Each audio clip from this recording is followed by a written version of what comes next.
Want help to grow your business? Download BRiN, the world's first business advisor in your pocket. To find out more, visit BRiN.ai or search the App Store today.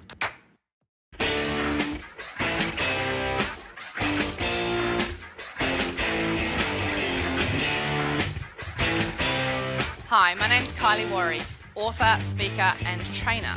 Today we're speaking about communication in crisis, and in particular we're talking about how to deal with the impact of a crisis. That's the first thing that happens in a crisis. Now, a crisis impacts each of us in different ways and impacts each communication style differently.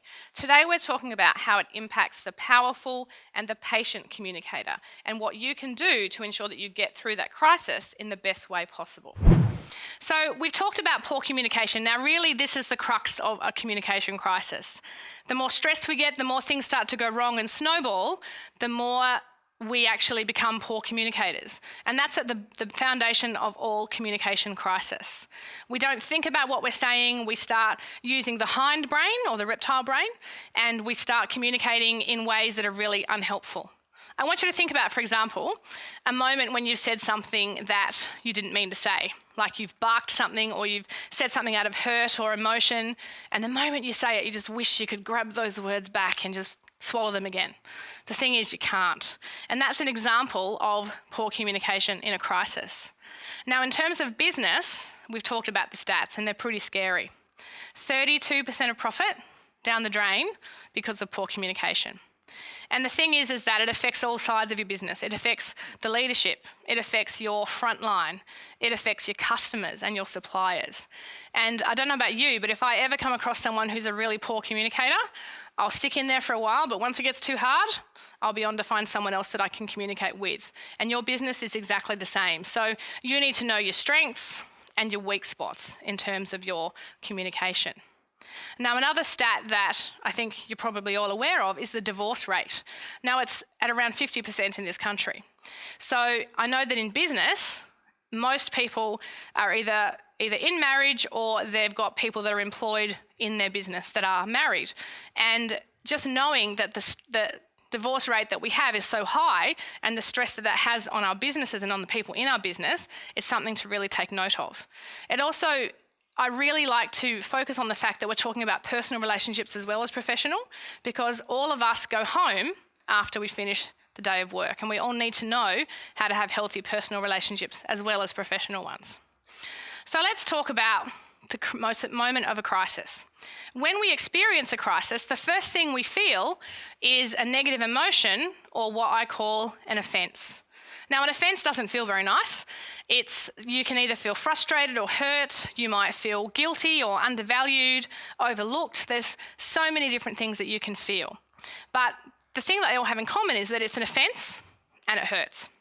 It's something that we don't like to feel.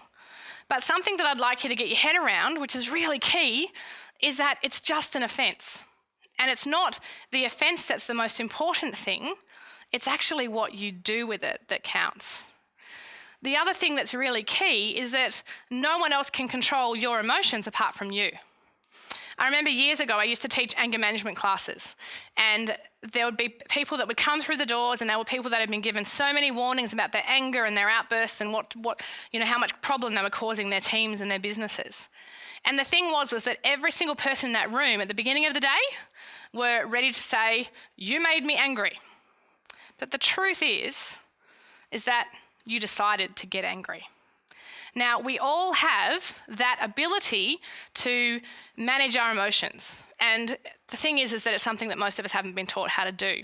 So part of this process, this series of looking at crisis and communication, will be helping you to see what's your emotional response in crisis. For some people it's anger, for other people it's optimism. There are different responses based on the different DNA styles.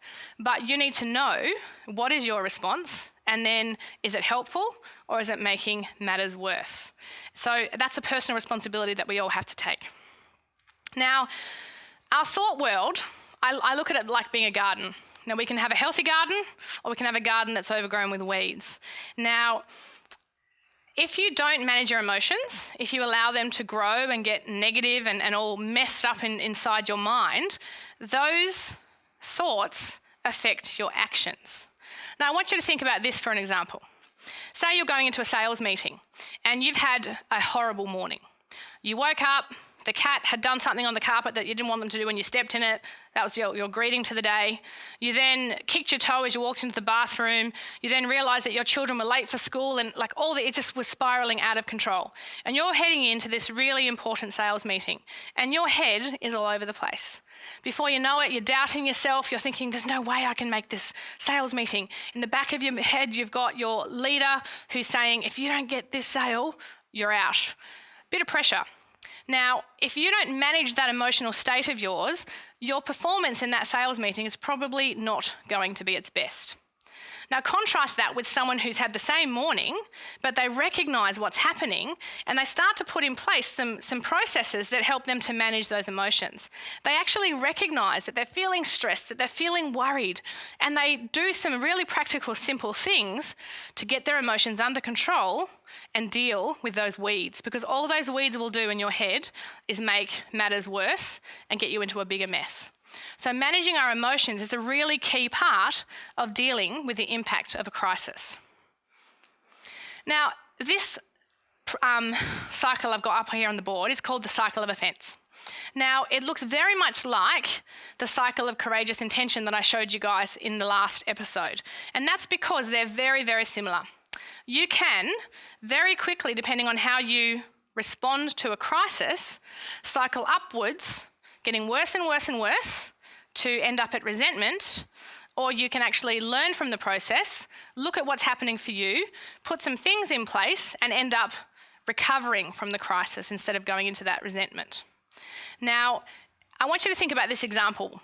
Say you've turned up at work and you're sitting at your desk minding your own business and someone walks past that normally says hi to you and you sort of stop your work and look at them and go, hey, how you going? And they grunt at you. In fact, it's worse than a grunt and you get offended, that hurt, and you wonder what on earth's going on. Before you know it, you're starting to think, well, what did I do to deserve that? You see them later in the tea room and they're still in a really grumpy mood and you start to internalise it all thinking, what have I done to offend this person? For goodness sake, I just said hello. And you make it all about you. Now, if that's ever happened to you, the reality is that whatever's happening in that person's world has got very little to do with you. And one of the best things that you can ever do to actually stop this cycle of offence is to depersonalise it, is to realise that other people's emotions most of the time have very little to do with you. You see, we're all quite selfish, really. Most of us are stuck in our own world, focusing on what is affecting us at any one time and trying to deal with it. So if you can actually notice when you're feeling offended and put a lid on it straight away and not take it personally, you'll actually do really well to going towards that recovery from a crisis instead of getting caught up into this cycle of offence. So this is the healthy cycle, developing courageous intention. Now, I call it courageous because it actually takes courage. Most of us think that avoiding a problem, avoiding a difficult person, avoiding a difficult conversation is easier than having to do it.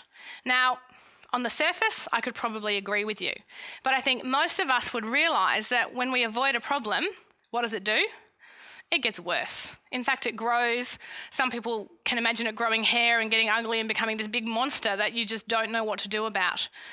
Really, the most simple thing for you to do is recognise what's happening, up that courage and deal with it. Now, each of us, in terms of our communication DNA style, has different strengths in terms of dealing with it. And we also have different responses in that initial stage of the crisis. And that's what we're going to focus on today. Because really, what I'm giving you is a roadmap to better communication. The key is to understand yourself first. If you don't understand yourself, there is no way that you can understand someone else.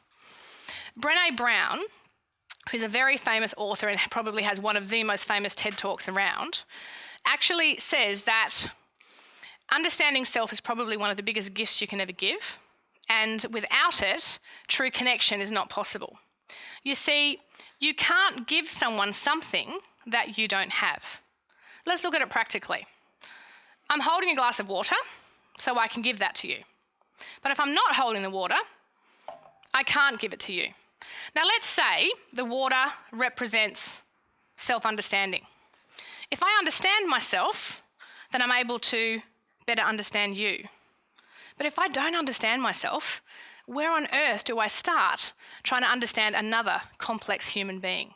So that first critical step in this roadmap to better understanding and better communication is understanding self. Once you've got that covered, once you're all good with yourself and understanding all your nuances and what makes you you and what makes you unique, you can then take that next step to understanding others. And the great thing about understanding others is that it will enrich all of your relationships. When you understand others, you can start to see how they respond in a crisis, how they respond in strength. And when you're connecting with them, it makes that connection so much stronger.